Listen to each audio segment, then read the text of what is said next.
दोस्तों, इस वीडियो के माध्यम से हम बात करेंगे 10 गांठों की जो हमारे मन में इतनी कसी होती हैं कि उन्हें खोलना असंभव सा लगता है, लेकिन ऐसा नहीं है। उनके बारे में अवेयर होकर, उन्हें समझकर हम उनकी गांठ को खोल भी सकते हैं और उनसे मुक्ति भी पा सकते हैं। तो चलिए बात करते हैं उन 10 गांठों की जो हमारे मन में इतनी कसी होती हैं कि जिन्हें खोलने का हम कभी शायद प्रयास ही नहीं करते। पहली गांठ, क्रेविंग, तीव्र इच्छा। जब भी कुछ तीव्र खाने की इच्छा या कुछ कहने की या कुछ करने की इच्छा हो तो याद करें उस मछली को जो कांटे को अपने मुंह में फंसा लेती है एक निवाले की चाहत में। हमारी क्रेविंग्स भी हमको शायद ऐसे ही गलत रास्ते पर लेके जाती हैं जो आगे चल के हमारा नुकसान कर सकती हैं। जब भी क्रेविंग हो तो ये समझना होगा कि शायद ये किसी और बात का इंडिकेशन है। अगर मीठा खाने का बहुत मन हो रहा है तो यानी कि एक्सरसाइज की लाइफ में कमी हो गई है, क्योंकि डिसिप्लिन लोगों को क्रेविंग्स नहीं होती हैं। दूसरी गांठ है गुस्से की। हम सबको एंगर इश्यूज होते हैं, गुस्सा जल्दी आ जाता है।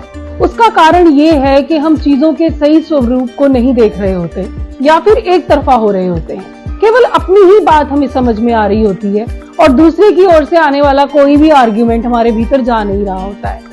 गुस्से को ठीक करने के लिए उस समय से ज्यादा उससे पहले काम किया जाता है।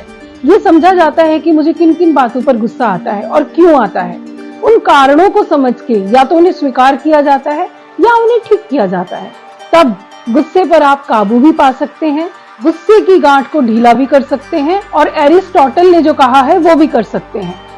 To be angry at the right time, with the right person, in the right degree, at the right place, for the right purpose and in the right way. तीसरी गांठ जो हम सबके मन में गहरी कसी होती है और जिसका हमें अवेयरनेस भी नहीं होता है, वो है अज्ञानता की गांठ, इग्नोरेंस। इग्नोरेंस का अर्थ ये नहीं कि आपको चीजों का ज्ञान नहीं, इसका अर्थ है कि चीजों का पूरा ज्ञान नहीं। और अधूरा ज्ञान हमेशा नुकसानदायी होता है। अधूरा सच सच नहीं होता। तो अज्ञानता की इस गांठ को ढीला करने के लिए किसी भी चीज को हर पहलू से, हर किसी के दृष्टिकोण से समझने की जरूरत है, ताकि ये गांठ ढीली हो और धीरे धीरे अज्ञानता आपके जीवन से चली जाए। चौथी गांठ जो हम सबके मन में होती है वो है हीन भावना की गांठ। मैं तो ऐसी हूँ, मैं तो वैसा हूँ, मुझ में ये कमी, मुझ में वो कमी। लेकिन ये हीन भावना, इसको भी समझना होगा कि ऐसा क्यों है। हीन भावना होने का कारण है कि हम खुद को स्वीकार नहीं करते, खुद से प्रेम नहीं करते, ये नहीं मानते कि अगर मुझ में कोई कमी है तो शायद उस कमी का होना जरूरी है जीवन के उस मुकाम तक पहुंचने के लिए जहां मैं पहुंचना चाहती हूँ या पहुंचना चाहता हूँ। अगर किसी की हाइट कम है तो उसे ये याद रखना होगा कि हिस्ट्री के महान शासकों में बहुत शासक ऐसे थे जिनकी हाइट कम थी। उदाहरण के तौर पर नेपोलियन बोनापार्टे या फिर फुटबॉलर मेसी। पांचवी गांठ जो हम सबके मन में कसी होती है वो है शक करना, डाउट करना अपनी एबिलिटीज पर, हर चीज पर, लोगों पर, दुनिया पर, न जाने किस किस चीज पर। लेकिन आप ये समझेंगे कि जैसे ही हम अपने गुस्से पर, अपनी हीन भावना पर, अपनी अज्ञानता पर या फिर अपनी क्रेविंग पर काम करते हैं तो डाउट धीरे धीरे खुद ब खुद आपके जीवन से जाने लगता है। आप रियलाइज करते हैं कि सब कुछ आपके बस में है, यू कैन डू एनीथिंग। तो डाउट धीरे धीरे अपने आप आपकी लाइफ से डिसअपियर होने लगता है। छठी गांठ, ये समझना कि मेरा तो अंत हो जाएगा, मैं तो ये शरीर हूँ। ये गांठ इतनी गहरी हम सब में कसी होती है कि हम बहुत सारे दुख को अपने जीवन में इस गांठ के चलते आने देते हैं। ये समझकर कि चीजें परमानेंट हैं, हम हर चीज की बहुत टेंशन ले लेते हैं, लेकिन ऐसा नहीं है। ईश्वर से जुड़ाव, गहरी आस्था और विश्वास से ये पकड़ धीरे धीरे मजबूती खोने लगती है, ढीली होने लगती है और तब आप ये समझ पाएंगे कि आप सिर्फ ये शरीर नहीं, आप आत्मा हैं जो ईश्वर का ही एक तत्व है।